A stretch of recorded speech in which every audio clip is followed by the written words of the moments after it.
The one that stood out for me as a Spider-Man fan, Ultimate Fallout #4, first appearance of Miles Morales.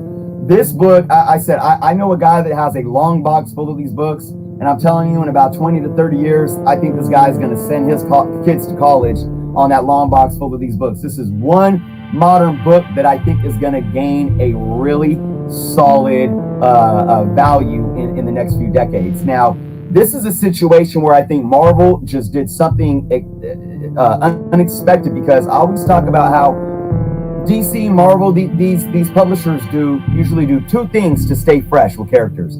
They will try to create a brand new character, and they usually don't last. Or they'll make a carbon copy off of a character that is so iconic.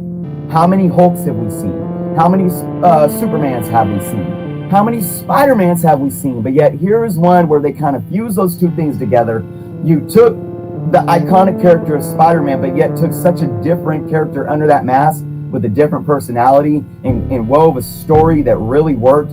And he has turned into a fan favorite. We're seeing him in Into the Spider-Verse. A lot of fans calling for #2 of an animated Into the Spider-Verse. We want to see a live action Into the Spider-Verse with maybe this character showing up. There's demand for seeing this character in the MCU. So a lot of good things going for Miles Morales, and I just think that book is not slowing down anytime soon. And that is All Things Miles Morales. And we have 3 different Ultimate Fallout #4 books on this list. We have obviously the first printing, the second printing, and the variant cover. Guys, this really speaks to this character and the fact that Marvel did an amazing thing that is rarely done. You know, it's hard for comic book publishers to find that niche with a new modern character. And they did a good job by taking one of the most iconic characters of all time in Spider-Man and bridging that with a brand new character under the mask and doing something that worked and really spoke to fans. We have, in the same week, we have the announcement of Into the Spider-Verse 2 being put into production. We have the announcement of a Miles Morales video game that I think is going to break sales. And then we have these books. Everyone is trying to get a hand on this first appearance of Miles Morales. If you can't afford the first copy, that actually I just saw, I believe it was a 9.6 sell for almost $1,000 this last week. If you can't afford that, go for the second printing. If you can't afford that, go try to find the variant. They are out to get this character right now, and honestly, guys, it is not slowing down. This is one book that I do feel is a modern book that will, in the long run, compete with first appearance Bronze Age books such as Hulk 181 or Giant Size X-Men #1. I truly believe that. Jeff, I don't know if you wanted to just touch on that real quick. I do. I want to say that's a hot take. That is a lofty goal for a book like this, a modern book like this, to reach that peak. But I mean, it is kind of crazy though, $1,000 for this book. Let's get into my #3. My #3 this week is Ultimate Fallout #4. That's my dude. Well, really, Peter Parker's my dude when we're talking about Spider-Man, but I just love what Miles is doing. That's my son's dude right there. Let me tell you something. It's so funny because I did a video last May, all right? And somebody just commented on it recently saying, hey, this aged great. And so I went and replied to that comment, and I actually watched my video again. This character is not going anywhere. This character is not going anywhere because once the video game comes out, which is in maybe like 5 months from now, it's gonna bubble up again. This book is gonna keep going up in price, and we're gonna really call it in 10 to 20 years. The video was about me addressing all of these people being so salty about Miles Morales in this book blowing up. Because remember, right around April or May is when we got the announcements of the filming of I think it was like pre-production of Spider-Verse 2, and then we got the announcement of the video game. And this book just went crazy. And everyone was like, oh, he's a fake Spider-Man, he ain't gonna last, this is market manipulation, it's this, it's that. Everyone's just salty. This book is not gonna last. You guys are a joke, paying all this kind of money. And you know what it was going for then? It was barely pushing $1,000 and a 9.8.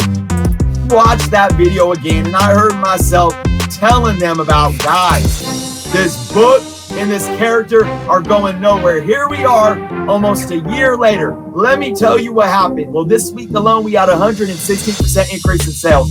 And guess what that CGC 9.8 sold for?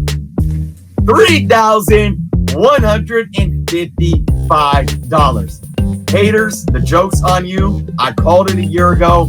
I'm saying it. I'm calling it again right now. This is the modern Hulk 181. This is the modern Amazing Fantasy 15. Now, by saying that, I'm not saying that this book is ever going to be worth $40,000 or $80,000 or $200,000. Don't get it twisted, but it is what it is for this generation, and that's not going away anytime soon. 31.55, guys. 9.8 record-breaking sale. Just. I thought we've been doing this show for close to a year, guys. And Chris said this maybe 10 months ago that it's equivalent to, it's like this, it's modern day Hulk 181. And I said he was crazy when he said that. Mm-hmm. My opinion has completely changed. And it changed quick. It changed 2 months after I said that too. But I was saying in that video how like a month before that happened, and I said, I think it was in our first show that we did, the first show we ever did, is when I made that comment about Ultimate Fallout 4, and I said that. This is one book that I do feel is a modern book that will, in the long run, compete with first appearance Bronze Age books such as Hulk 181 or Giant Size X-Men #1. And, a month later, there it was, getting that hype, and here we are almost a year later, and it's, more than tripled in value, and it's just, I said what I said, I'm still sticking by it, the proof is in the pudding, and, man, I there's nothing more I can say. It's doing what it's doing, and there's a reason for it. And, Jeff and Chris, you guys are gonna hate me, man, because it was at one of my shops, 9.8 for $1,000, and I get a 10% discount on it. I'm like, why didn't I not get it, man? Oh man, yeah, you're kicking yourself now.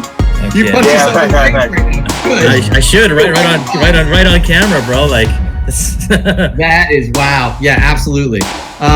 Como Comics brings up a good point. The second prints have room to grow for because those are in the hundreds, I think. And those the Pacelli one is I think that's Pacelli's decent as well. Anyways, all right. It's crazy we're still talking about Ultimate Fallout 4, but if he makes it into the MCU, which is most likely going to happen at some point. Yep. And we all relate to Miles. That's why, man. He's like our generation. Like he's that kid we all wanted him to be when we were that age. You know what I'm saying? So that's a good point. Like he's rocking the Jordans, man. He's rocking the Jordan. He got the Jordans on, bro, and he got the hoodie on. And he got the headphones on, and he got the nice cut, He's way cooler than I was at his age. I wasn't that cool, bro.